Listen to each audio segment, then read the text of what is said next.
Jean-Luc, dernière réponse à la troisième question.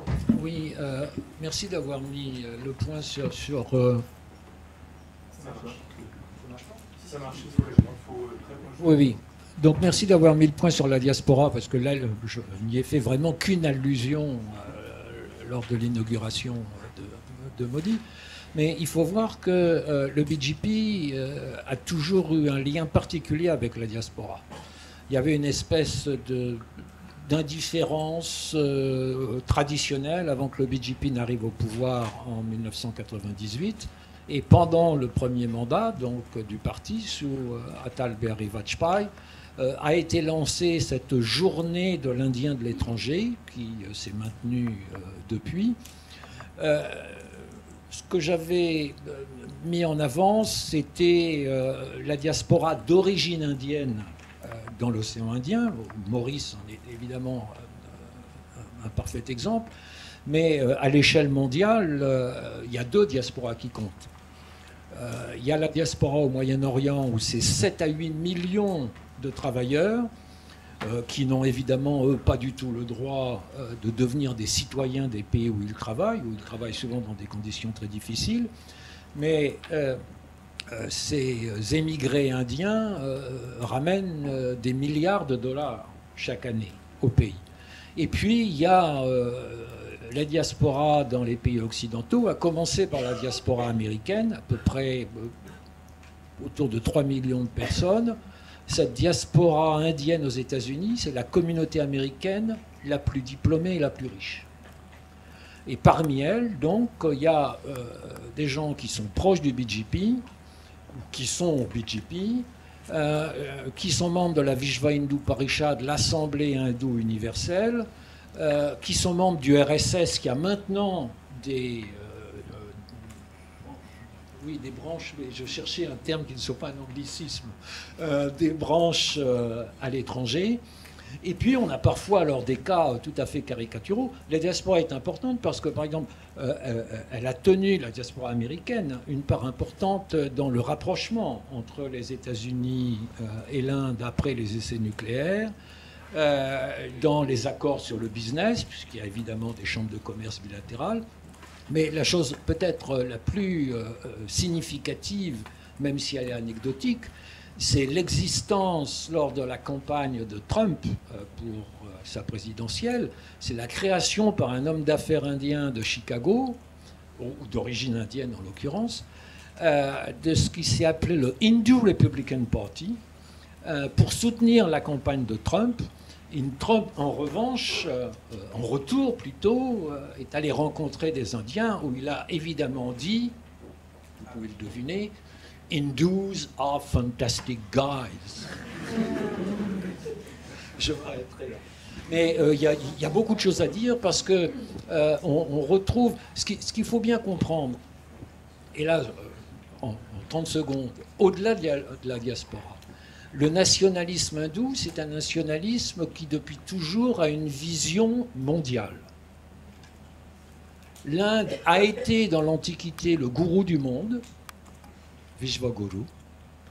L'Inde a pour vocation de redevenir le gourou du monde, à la fois pour des valeurs, alors on le ressort dans le programme qui est sorti aujourd'hui, mais ça tout le monde le ressort, le Congrès le ressort, Vasudeva Kutumbakam, vieille citation sanscrite, le monde est une famille, donc on annonce la fraternité universelle, on renvoie à Vivekananda, etc.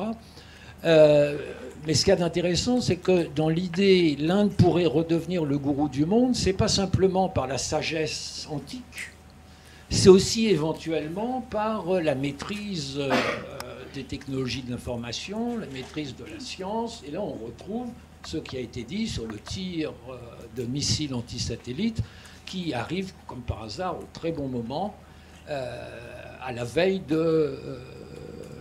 des élections, et pour montrer que l'Inde est entrée dans le club des 4, puisqu'il n'y a que 4 pays au monde qui sont capables de construire ce système de missiles antibalistiques. Merci Jean-Luc. Bon, nous allons maintenant passer à la partie questions-réponses. Donc, ceux d'entre vous qui veulent poser des questions aux orateurs, manifestez-vous. Y a-t-il des micros qui circulent dans la salle? Je ne sais pas. Oui. Bon, alors, déjà une première question là-bas. Là.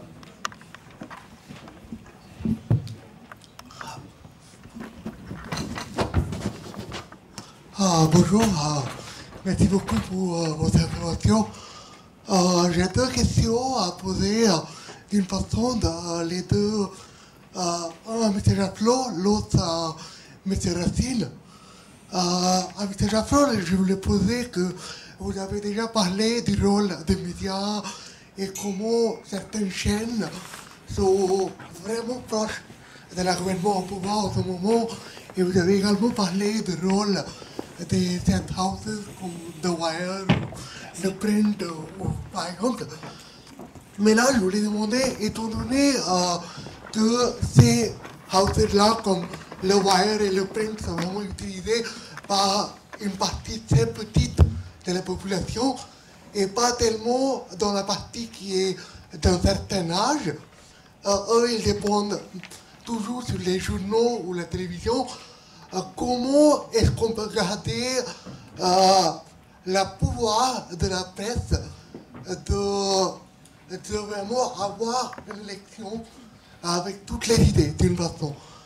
Donc, par exemple, étant indien d'origine, je pense vraiment à ma famille ou mes proches qui n'ont pas accès à ces moyens, ces outils, et ça change la narrative dans les familles et dans les villes, par exemple. La deuxième question à poser à M. Racine, c'est sur le rôle de diaspora en 2019, parce qu'en 2014, on a vu que Modi il a fait même du téléconferencing avec les gens aux États-Unis. Il a également visité l'école haïenne à Toulouse pour rencontrer des étudiants. Mais cette fois-là, on ne voit pas cet engagement de la part de BJP ou Congrès ou des leaders à engager les gens qui sont à l'étranger, mais quand même liés à l'Inde. Donc, quels sont les effets sur les élections en 2019 sur ce phénomène-là? Merci beaucoup.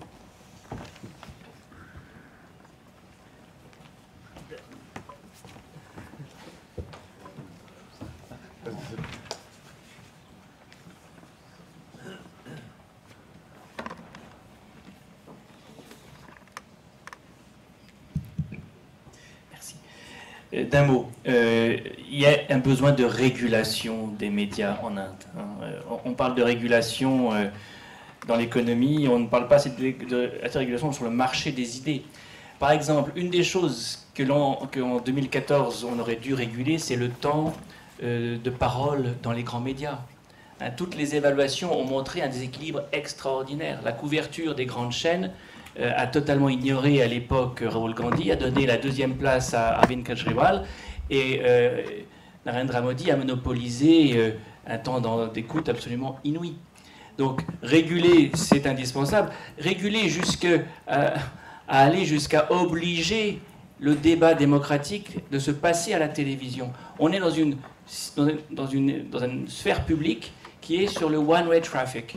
Pas de conférence de presse. Jamais. Jamais de conférence de presse. Il y a quand même peu de pays démocratiques où la conférence de presse n'est pas l'exercice obligé du chef de gouvernement ou de l'État. Jamais de débat contradictoire. Jamais. Jamais de débat, télévisé ou pas, mais là, en l'occurrence, c'est à la télé que ça passe en général. Donc, réguler, c'est vraiment le mot-clé. Mais pourquoi est-ce que celui qui peut gouverner sans avoir régulé, régulerait-il? Et on retrouve la même question à plein d'étages de ce rapport de force.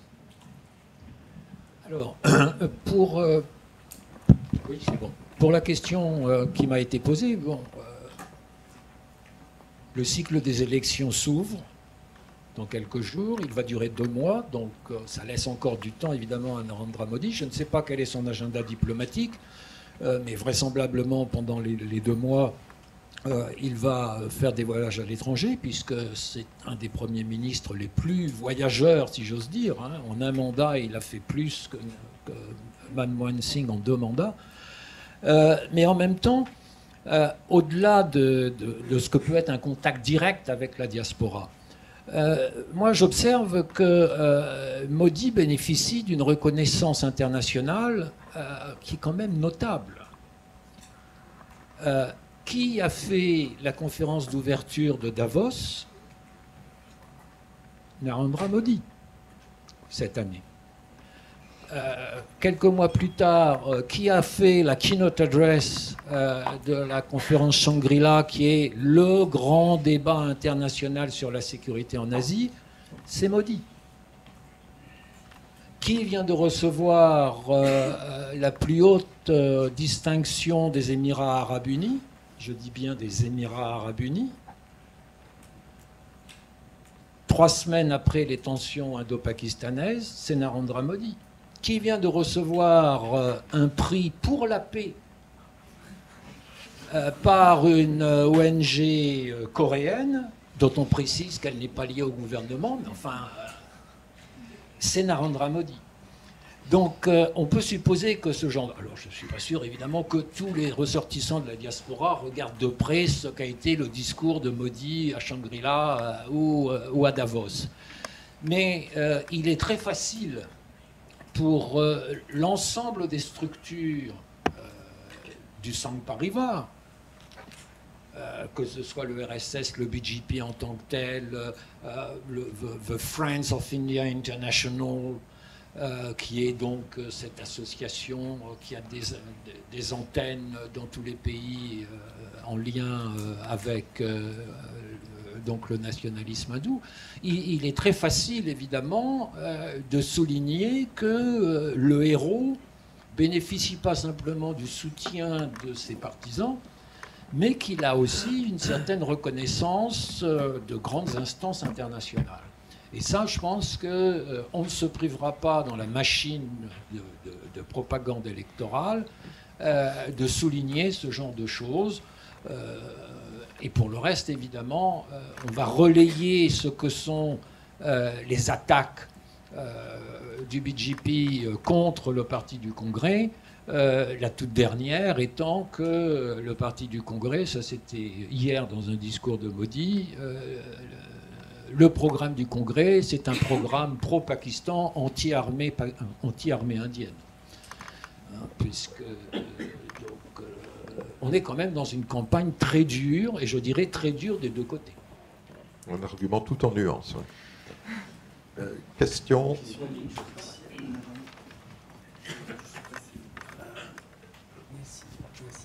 Merci beaucoup. Aucun d'entre vous, me semble-t-il, n'a évoqué la différence, ou n'a fait la différence, entre le nationalisme hindou et le nationalisme hindouiste. Autrement dit, aucune communication sur 14% de la population indienne. Mais 14% de la population indienne dans un tel pays, c'est plus de 200 millions d'habitants, et c'est la 2e puissance musulmane mondiale. Donc, ces musulmans, pour qui votent-ils? Votent-ils? Pourquoi? Et quel est leur avenir avec ou sans Modi, d'ailleurs? Merci.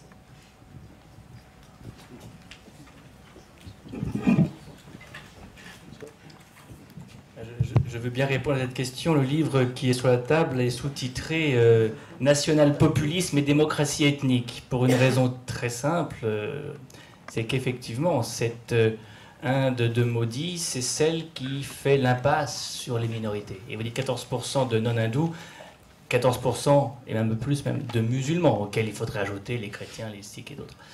Donc on a effectivement un grand défi. Alors c'était des communautés qui n'étaient déjà pas très représentées dans l'appareil d'État. J'ai fait l'historique jusqu'aux années 50 de la place des musulmans dans l'armée, dans la police, dans l'appareil judiciaire, l'administration. Déjà, ils étaient très sous-représentés. Mais là, ils disparaissent d'une autre institution qui est très importante, qui est le Parlement. Il n'y a presque plus de députés musulmans. Et aujourd'hui, vous avez 14,5% de musulmans, si on regarde le recensement de 2011, il y a moins de 4% de députés musulmans. Donc le gap est de 10 points de pourcentage.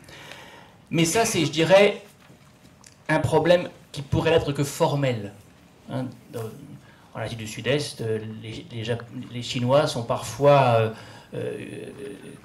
sous l'écran radar et néanmoins à peu près en sécurité, sauf quand il y a des grandes crises. Mais là, le problème, c'est la sécurité. Le problème qu'on a vu se développer au cours des 5 dernières années, c'est l'insécurité qui a atteint les minorités, qui a créé même de la psychose dans certains cas, à cause de campagnes à répétition, des campagnes de reconversion, des campagnes qu'on appelait de lutte contre le love djihad, contre la capacité des musulmans réputés pour leur virilité et leur capacité de séduction des jeunes hindous. Dit comme ça prête à sourire. Au quotidien, ça veut dire empêcher que hindous et musulmans se fréquentent sur les campus universitaires. Et ça se passe en général de manière assez musclée. Autre campagne qu'on a pu appeler le land djihad, faire en sorte que les musulmans ne vivent pas dans les quartiers mixtes. C'est le thème de la ghettoisation qu'aborde Charlotte dans son livre. Plus de possibilités d'acheter un appartement dans un quartier qui n'est pas à majorité musulmane, etc., etc. Et puis bien sûr, les lynchages liés à la campagne de protection de la vache qui a pris des proportions considérables, notamment dans le nord et l'ouest. C'est quand même un phénomène du nord et de l'ouest. L'Inde du Sud regarde tout ça avec pas mal de stupeur. Mais bon, c'est l'Inde du Sud, et elle ne pèse pas autant en termes de députés. Donc vous posez la question de, et je finirai par là, quel avenir pour cette minorité dans l'Inde de Modi et au-delà? Et vous avez raison, parce que la question qu'on finit par se poser, c'est, et même si le pouvoir changeait de main, est-ce que ça s'arrêterait? Ceux qui sont à l'origine de ce que j'appelle la police culturelle, ou le vigilantisme, pour prendre un anglicisme, ce sont des milices, ce sont des groupes privés, qu'il faudra beaucoup de détermination à un pouvoir non BJP pour éradiquer, parce qu'ils ont la légitimité. Et la légalité contre la légitimité, c'est le pot de fer contre le pot de terre dans un pays qui est religieux à 80 et quelques pourcents. Un autre exemple, et je finirai par là, qui est tout à fait révélateur, à Sabarimala, dans un temple du Kerala, la Cour suprême dit qu'il faut laisser les femmes, quel que soit leur âge, rendre un culte aux dieux. Les textes disent non, les femmes en âge d'avoir des règles ne peuvent pas rentrer dans ce temple. Eh bien, le droit ne s'applique pas, parce que la légitimité de l'ordre du religieux ne peut pas faire en sorte que la légalité de l'ordre de la Cour suprême puisse être entrée en vigueur. Donc on est dans un basculement qui nous rappelle d'une manière frappante la trajectoire pakistanaise. Où est-ce qu'on a vu ça? On a vu ça au Pakistan, quand la loi sur le blasphème est devenue la ligne rouge qui a fait que vous étiez certes dans la légalité, mais contre le Coran, et dès lors qu'il est contre le Coran, vous ne pouviez pas être un Pakistanais de première classe. Et Asia Bibi a passé 10 années en prison pour cette raison. Donc ça, c'est une trajectoire qui, du coup, nous amène à découpler le politique du social et du religieux. On ne sait pas si le changement politique se traduit nécessairement par du changement social et religieux dans ce domaine.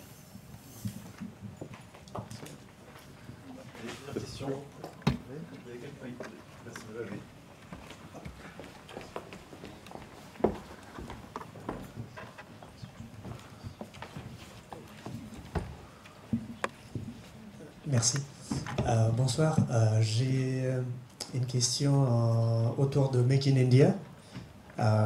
Suite à son élection en 2014, Modi avait promis de créer, si je ne me trompe pas, 10 millions d'emplois par an. Et il a annoncé plusieurs mesures. Une de ces mesures, c'était Make in India. Alors j'ai deux questions par rapport à ça. Une question, c'est comment cette mesure, celle-ci a été reçue par des grands conglomérats, des grandes sociétés indiennes, Tata, Reliance, Birla et les autres.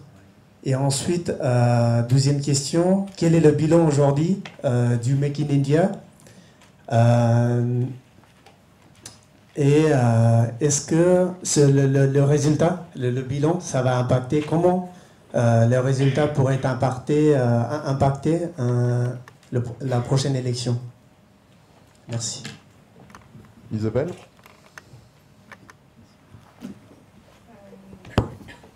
Bon, en effet, le Make in India, c'est la volonté d'augmenter le poids du secteur manufacturier dans le PIB, en particulier parce que ça crée des emplois. Et donc, il faut créer des emplois. Pourquoi? Parce que chaque mois, il y a 1 million de personnes qui rentrent sur le marché du travail. Donc, les 10 millions d'emplois correspondent à ce chiffre-là, grosso modo. Qu'est-ce qui a été fait autour du Make in India? Donc, le Make in India, il y a au moins 3 composantes. La première, c'est une déréglementation partielle des conditions d'investissement direct de l'étranger. Et c'est une réalité, il y a une déréglementation partielle, sachant que le niveau des réglementations, on a un indicateur à l'OCDE qui s'appelle l'indicateur de restrictivité à l'investissement direct à l'étranger. Donc l'Inde partait de très haut, et il y a eu une baisse, mais l'Inde reste un pays relativement fermé, moins fermé que la Chine, mais relativement fermé quand même. Donc ça a été le premier axe. Le deuxième axe, c'était l'axe de simplification administrative et réglementaire, avec une volonté de simplifier les réglementations du travail, une volonté de revoir la difficulté d'accès au terrain, à la loi sur les terrains. Ça n'a pas été facile, et je pense que là, Modi, effectivement, s'est trouvé face à une opposition et a finalement abandonné la réforme de la réglementation du marché du travail et la loi sur l'acquisition des terrains. Cela dit, il y a eu quelques mesures de prise. Je mentionnais la loi sur les faillites, mais on voit aussi que si on prend l'indicateur de la Banque mondiale Ease of Doing Business, l'Inde fait mieux. Alors bon, il y a une partie de savoir comment on joue avec les chiffres, mais il y a une partie réelle quand même, au moins sur cette loi sur les faillites. Et donc, au total, j'ai envie de dire que on n'entend plus parler effectivement de Make in India. On ne peut pas dire que ça a été un grand succès. Cela dit, l'économie est connue pour être une science lugubre, mais moi j'ai envie de défendre une vision un peu plus positive que de l'économie indienne.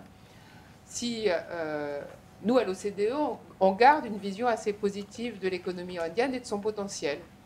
Et je pense qu'il y a des réformes qui ont été longues à mettre en œuvre, mais qui vont avoir un effet durable. Je pense à la mise en œuvre de la GST, à la Good and Service Tax. C'est vraiment un acquis important pour l'Inde. Tout ce qui est infrastructure physique me semble une amélioration importante. Donc, j'ai parlé des routes, de l'électricité. Il y a un programme sur les ports. Il y a un programme de simplification administrative, tout ce qui est e-government. Alors, effectivement, il y a des questions sur les bons, les obligations electoral bonds, mais il y a quand même eu des actions pour essayer de rendre certaines actions plus transparentes. Donc, actuellement, on travaille, puisqu'on travaille, donc nous, à l'OCDE, on publie ces études sur l'Inde, les Economic Survey sur l'Inde, on prépare la prochaine. Un des chapitres sera sur la participation de l'Inde dans l'économie mondiale. Et quand on regarde ce qui se passe en Inde, on voit quand même des secteurs de force très importants. Bon, il y a bien sûr celui des services informatiques qui est très connu, mais il y a le matériel médical, le domaine pharmaceutique. Et on peut quand même se dire que l'Inde est portée par des secteurs qui fonctionnent bien et qui vont fonctionner. Puis je rebondis sur la question de la diaspora. On sait qu'avoir une diaspora importante à l'étranger, c'est un vecteur de force pour un pays, et notamment sur le plan du commerce international. Donc oui, Make in India n'a pas eu l'impact escompté, mais on reste, nous, assez positifs. On a des propositions de réforme pour que ça marche mieux. Paradoxalement, c'est plutôt le secteur des services qui semble très bien fonctionner, mais qui est un secteur aussi très réglementé et qui bloque en fait la performance, par exemple, du secteur manufacturier à l'étranger. Alors, relevez la main ceux qui veulent poser des questions. Alors, attendez. On avait le monsieur, je crois, d'abord.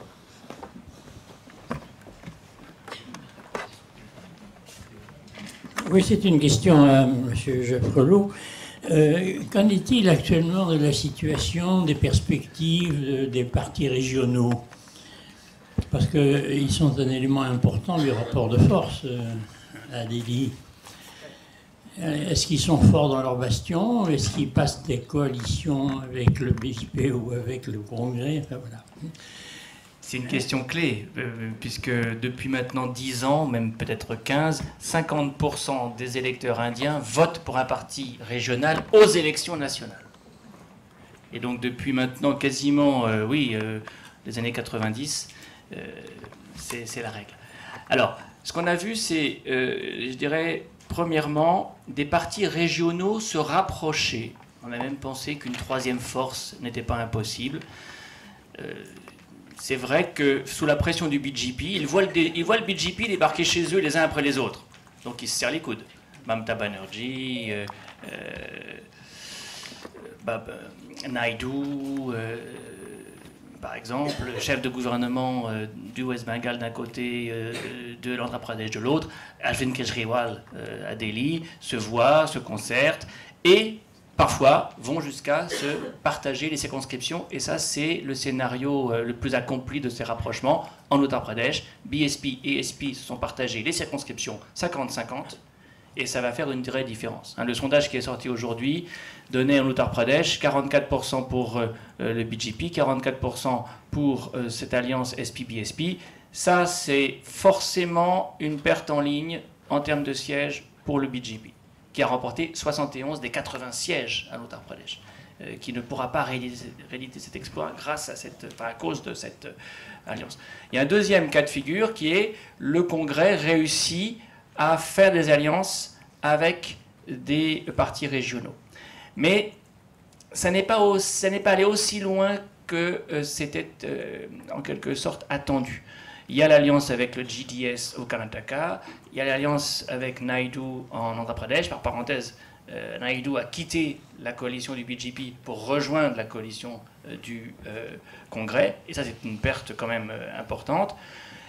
Il y a évidemment le RJD au Bihar, il y a bien sûr le NCP au Maharashtra. Bon, le Congrès a quand même pas mal d'alliés régionaux dans plusieurs États. Et en général, aux dépens du BJP, qui lui a moins d'alliés qu'auparavant. Il a perdu quand même quelques alliés, notamment le TDP en Andhra Pradesh. Et puis il y a un troisième cas de figure, ceux qui sont sur l'Aventin, qui veulent disputer l'élection tout seuls et voir à la fin où ils en sont, et qui iront au plus offrant. On sait qu'il y en a deux dans ce cas de figure, c'est Navid Patnaik en Orissa, et c'est KCR, on garde les initiales tellement le nom est compliqué, au Telangana. Et donc, ça nous dit que le résultat de l'élection, il se jouera après l'élection, probablement. Parce qu'il y aura tellement d'électrons libres avec 15, 20 sièges, parfois 10, mais ça va être un marché où celui qui a le plus d'argent a des chances de remporter la mise. Les communistes sont toujours au pouvoir au Kerala et au Bengale restent forts, mais en perte de vitesse quand même. Là, voilà un exemple. Je disais tout à l'heure que le Congrès s'était montré arrogant. Voilà un exemple d'arrogance à mes yeux. Les communistes ne demandaient pas mieux, surtout Sitaram Yechuri, de faire alliance avec le Congrès. Et ils vont en ordre dispersé à la bataille. Et Raoul vient même se présenter dans une circonscription du Kerala sans faire alliance avec les communistes. J'ai fini par plusieurs alternatives pour expliquer ce mystère. Ça reste un mystère, cette stratégie. Parce que aller diviser les voix des opposants au BJP comme ça, c'est forcément contre-productif. Oui, bonsoir, Michel Testard. J'ai passé une quinzaine d'années en Inde et je suis maintenant un des petits contributeurs asialistes. Je voulais vous poser une question un petit peu sur la sagesse du peuple indien. Là, vous avez beaucoup parlé du matraquage de Modi, de la presse qui commence à être totalement biaisée, tout ça. Et moi, je me souviens qu'en 2004, quand le UPA est passé pour la première fois, en fait, ça a été une énorme surprise. Et tout le monde disait, je me souviens j'étais à Delhi, j'ai regardé les résultats à la télé le matin, et le matin, les décomptes étaient en faveur du BJP. Donc tous les pandits, là, les fameux journalistes, les Uncle TV guys, disaient, voilà, mais bien sûr, le BJP a gagné, bien sûr. Et au fur et à mesure que les votes sont rentrés, à 2 heures de l'après-midi, en fait, c'était un renversement, et c'était le Congrès qui gagnait. Et les mêmes journalistes expliquaient pourquoi le Congrès avait gagné, avec des arguments totalement contraires de ce qu'ils avaient dit. Et donc, et je me souviens aussi que quand on se balade en Inde, qu'on discute avec les gens, les chauffeurs de taxi, les gens qui vendent des légumes, ils ont énormément de bon sens. Et ils vous disent à l'avance ce qui va se passer. J'étais dans le Rajasthan en février, et je leur ai demandé aux gars, ils disaient non, on n'en veut plus de Madame Rajé, de Sundaram Rajé. Et effectivement, donc, et donc je pense qu'il y a inhérent dans ce pays un fond de sagesse de l'âme admis qui est extraordinaire. Et donc je voulais avoir votre avis sur ça. Est-ce que ça va rester? Est-ce qu'ils vont être capables de... parce qu'au fond aussi, ils sont contre la division. Ils ont envie de vivre ensemble. Ils sont heureux, ils vivent dans du quartier, ils vivent ensemble. Et le corollaire de ma question, c'est si on arrive à un hung parliament, qui des deux a le plus de chances, à votre avis, de construire la coalition pour prendre le pouvoir?